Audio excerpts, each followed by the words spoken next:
तो हेलो बच्चों, तो अपन देखते हैं क्या कक्षा 10 गणित अध्याय 8 त्रिकोणमिति का परिचय प्रश्नावली है अपने पास 8.1 का छठा सवाल है। अपने पास क्या है?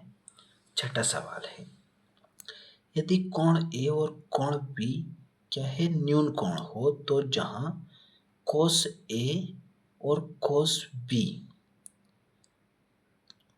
तो दिखाइए कि कोण ए बराबर कोण बी है। तो क्या कह रहा है, जैसे कि न्यून कोण क्या होता है? समकोण का आधा होता है। तो यहाँ बना लेते हैं इसको, जैसे कि क्या है, जैसे ये कोण है, ये क्या है? समकोण है। क्या है? समकोण।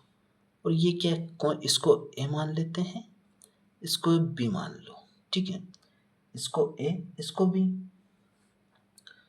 तो क्या होता है, देखो कि ये कितना डिग्री का होता है? 90 डिग्री का। ये कितने का बनता है? 45 डिग्री का। न्यून कोण यानी इसका आधा। तो यहाँ देखते हैं दिया क्या है, उसको लिखेंगे। तो लिखेंगे हल बराबर क्या दिया है? दिया है, क्या दिया है अपन को? कोण ए बराबर कितना? कोण बी क्या है? न्यून कोण है। न्यून कोण, न्यून कोण। न्यून कोण यानी कोस ए बराबर क्या है? कोस बी है। क्या है? Cos B. अब सिद्ध क्या करना है अपन को? यहाँ पे देखो, सिद्ध करना है। सिद्ध करना है, क्या सिद्ध करना है? कि कोण ए बराबर कोण बी सिद्ध करना है। ठीक है, अब कोण ए बराबर क्या करना है? कोण बी सिद्ध करके बताना है। ठीक है, तो कैसे होगा? ये दिया है अपन को, तो यहाँ पे लिखते हैं कोस ए बराबर क्या? Cos B. Cos B. तो देखो, कोस ए के सापेक्ष चलेंगे ना, तो क्या होगा? ये हो जाएगा क्या?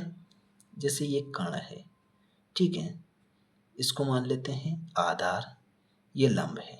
अपने हिसाब से जैसे तरबूज बनाया ना, उन हिसाब से है। ठीक है, कोस ए, कोस ए यानी इस कोण से कह रहा है, तो इसकी जो इससे टच हो रहा है ना, तो ये क्या हो जाएगा? आधार हो जाएगा और ये कण रहेगा। तो कोस का सूत्र क्या होता है और ये क्या हो जाएगा? लंब हो जाएगा। जैसे एक कोण की बात करेंगे ना, तो ये लंब हो जाएगा, ये आधार, ये कण। कोस ए की बात करेंगे तो क्या होगा? क्या इसका सूत्र क्या होता है कोस का? तो कोस का क्या होता है? आधार बटे कण। आधार बटे कण क्या होता है कोस का? तो आधार बटे कण। तो आधार क्या है यहाँ पे? ये ए कोण है, इसको क्या? सी, इसको सी कोण मान लेते हैं। तो क्या होगा देखिए, जैसे कि ये है ना कोस है, तो आधार बटे कण होता है। तो आधार की भुजा कौन सी? यानी ए सी। क्या है? ए सी क्या है? आधार है अपने पास। ए सी क्या है? आधार है। आधार और कण क्या होगा? कण ये है ए बी। ए बी अपना क्या है? कण है।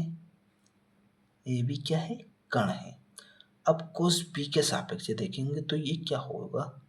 ये इसका आधार हो जाएगा। क्या आधार होगा? सी बी या बी सी बोल सकते हैं इसको, बी सी। और इसका कण क्या होगा? बी ए या ए बी। ठीक है, तो ये क्या होगा? ए बी होगा। ए बी होगा। तो यहाँ पे देखो, ए सी बराबर क्या होगा? बी सी होगा। बी सी होगा। ए सी बराबर क्या होगा? बी सी होगा। ए सी बराबर क्या हो जाएगा? B C. कैसे होगा? कि ये वाली भुजा है, क्या कह रहा है? समकोण है। तो इसके सामने वाली भुजा क्या होगा? इसका कोण बराबर होगा किसके? इसके। और ये वाले कोण की क्या होगा? ये इसके बराबर होगा। जैसे ये वाली भुजा है ना, तो ये इसके बराबर होगा, इस भुजा की ये बराबर, क्योंकि ये क्या है, समकोण है। क्या है, समकोण है। समकोण की क्या है, दोनों भुजा बराबर होती है। क्या होती है, बराबर। तो यहाँ लिख सकते हैं अपन, इससे ये कट जाएगा तो अपने पास क्या आएगा, AC बराबर क्या, BC। जैसे कि देखो AC भुजा है ना, ये वाली AC भुजा किसके बराबर है, BC के बराबर है। तो ये बराबर इस भुजा के सामने वाला कोण क्या होता है, इस भुजा की बराबर होता है, और इस भुजा के सामने कौन सा कोण है, कोण A। तो ये भी क्या होता है, बराबर होता है। तो यहाँ लिख सकते हैं AC भुजा के सामने वाला कोण क्या है, कोण है B, कोण B है। और BC भुजा के सामने कौन सा कोण है, कोण A है, कोण A। तो ये कोण B बराबर क्या है, कोण A। या इसको ऐसे लिख सकते हैं, या कोण A बराबर कोण B। तो यही अपन को क्या प्रूव करके लेके आना थी। तो ये हो गया अपना प्रूव, ठीक है। तो ये प्रूव हो गया अपना। जैसे कि ये भुजा है ना, तो इसके सामने वाला कोण बराबर होता है, और इस भुजा के सामने वाला भी कोण क्या होता है, बराबर होता है, ठीक है। तो ये हो गया अपना कौन सा, छठा सवाल कंप्लीट हो गया, ठीक है।